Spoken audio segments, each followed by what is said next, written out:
Hey everyone, it's Dan again. I just wanted to do a quick review of GLW. This was our short position we took some time ago, and a lot of us got out with a good profit. I think I made almost $100 on the trade, but I think I might have done one contract in E-Trade and one contract in Schwab, so 50 on each position.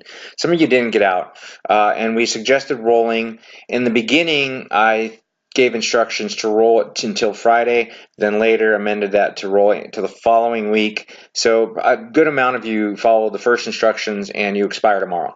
So another dilemma, just like eBay. And as you can see, this stock has been flat as a pancake. When we rolled it last week, we were right about here, I think, 32.95.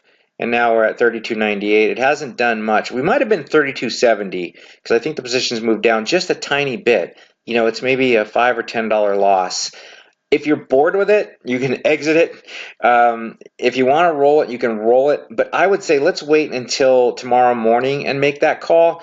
Maybe even just before the close, I'll make that call. I want to see what the spread looks like and see if it makes sense to exit at the market. And I think our break even on this guy was right around 32.75 maybe. We're right above it. Another thing I wanted to show you guys, I'm gonna do a third video because I want to keep having these videos easy to search, and I'll tell you why in the next video. Okay, so that's it. We'll cover this more. It's still a judgment call at this point. I still believe it will fall. My only concern is the 5-day has moved above the 9-day, so you got kind of a little buy signal happening here.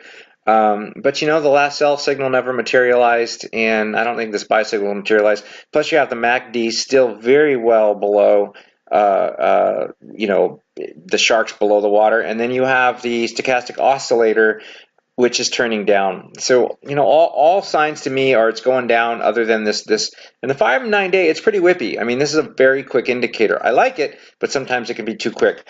Okay, so that's it. We will review this in a bit at 11 o'clock as well. Thanks. Bye.